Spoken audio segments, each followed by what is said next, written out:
പ്രിയപ്പെട്ട മുരളി ഗോപി, എന്തുകൊണ്ടാണ് താങ്കൾ ഇങ്ങനെയൊരു സിനിമാ കഥ എഴുതുന്നത്? താങ്കളുടെ രോഷം, പ്രതിഷേധം, വേദന ഞങ്ങൾ കാണുന്നുണ്ട്. ഉള്ള ആകെ നീറിപ്പുകയുന്ന താങ്കൾ പറയുന്ന കഥയ്ക്ക് ചോരയുടെ ഗന്ധവുമുണ്ട്. അനന്തൻ്റെ കാട്.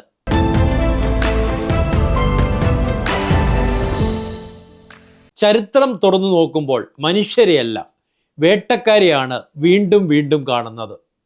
അധികാരത്തിൻ്റെ ഓരോ കൊട്ടാരത്തിനും പിന്നിൽ ഒരു ചോരയുടെ മണമുണ്ട്.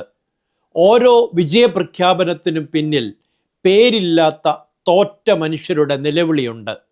ആ നിലവിളിയാണ് മുരളി ഗോപി എഴുതി GN കൃഷ്ണകുമാർ സംവിധാനം ചെയ്ത അനന്തൻ കാട്. ഇതൊരു ത്രില്ലറോ രാഷ്ട്രീയ സിനിമയോ മാത്രമല്ല, അധികാരത്തിൻ്റെ ഒരു പോസ്റ്റ്മോർട്ടമാണ്. അധികാരം എങ്ങനെ പ്രവർത്തിക്കുന്നു എന്നതിൻ്റെ പ്രതീകമാണ് ഈ ചിത്രം. രാജസിംഹാസനം നിലനിർത്താൻ എന്തും ന്യായീകരിക്കുന്ന ഭരണകൂടങ്ങൾ, നിയമത്തെ ആയുധമാക്കുന്ന രാഷ്ട്രീയം, തെളിവുകൾ അപ്രത്യക്ഷമാക്കി കുറ്റവാളികളെ വിശുദ്ധരാക്കുന്ന അധികാരയന്ത്രം. ഈ സിനിമ ഒരു പാർട്ടിയെയോ ഒരു ഭരണത്തെയോ വിമർശിക്കുന്നില്ല. അധികാരം എന്നത് സ്വഭാവത്തിൽ വയലൻസ് ആണ് എന്ന അസ്വസ്ഥമാക്കുന്ന സത്യം അത് മുന്നോട്ട് വയ്ക്കുന്നു. കലാപം സൃഷ്ടിക്കുന്നതും അധികാരികൾ, സമാധാന ചർച്ചയുടെ വേദിയിൽ കണ്ണീരോടെ നിൽക്കുന്നതും അതേ അധികാരികൾ, കൊല്ലാൻ ഉത്തരവിടുന്നവർ തന്നെയാണ് അനുശോചന പ്രസംഗവും നടത്തുന്നത്. യുദ്ധം, മതം, ദേശസ്നേഹം, ആചാരം, വികസനം എല്ലാം അധികാരത്തിൻ്റെ ഭാഷയിൽ മനുഷ്യനെ നിയന്ത്രിക്കാനുള്ള ഉപകരണങ്ങളായി മാറുന്നു. ഓരോ കലാപത്തിൻ്റെയും ഒടുവിൽ മരിക്കുന്നത് സാധാരണ മനുഷ്യരാണ്. എന്തുകൊണ്ടാണ് സ്ത്രീകളുടെ ശരീരം രാഷ്ട്രീയത്തിൻ്റെ യുദ്ധഭൂമിയാകുന്നത്?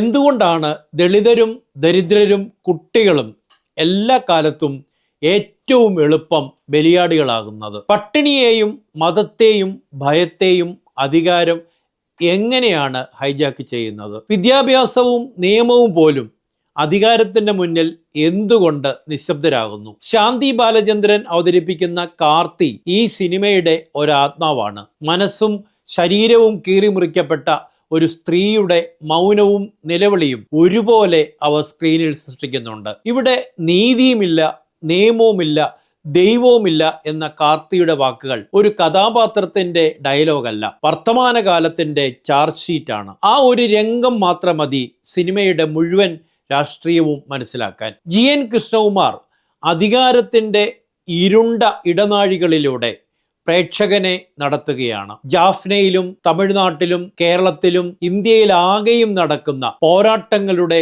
ഏറ്റുമുട്ടലുകളുടെ ചോരക്കഥകളിലൂടെ നമ്മൾ സഞ്ചരിക്കുന്നു. പ്രേക്ഷകനെ ആശ്വസിപ്പിക്കാനല്ല, അസ്വസ്ഥനാക്കാനാണ് സിനിമ ശ്രമിക്കുന്നത്. അനന്തൻ കാട് പറയുന്നത് വളരെ ലളിതമായ ഒരു സത്യമാണ്. ചരിത്രം പലപ്പോഴും വേട്ടക്കാരുടെ പേരുകൾ മാത്രമാണ് ഓർക്കുന്നത്. വേട്ടയാടപ്പെട്ടവരുടെ പേരുകൾ മണ്ണിൽ മാഞ്ഞു പോകുന്നു. എന്നാൽ ആ മണ്ണിനടിയിൽ അടക്കി വെച്ച നിലവിളികൾ ഒരു നാൾ കഥകളായി മടങ്ങി വരും. അത്തരമൊരു നിലവിളിയാണ് ഈ സിനിമ.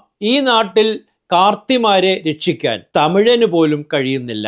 വിഷയം തീപിടിക്കുന്നതാണെങ്കിലും പഴഞ്ചൻ ടെംപ്ലേറ്റിലാണ് ഈ സിനിമ നീങ്ങുന്നത്. യാതൊരു പുതുമയുമില്ല, ഏകാഗ്രതയോ തെളിമയോ ചിത്രത്തിനില്ല. എന്തിനോ വേണ്ടി വെറുതെ കിടന്ന് സാമ്പാർ തിളയ്ക്കുന്നു.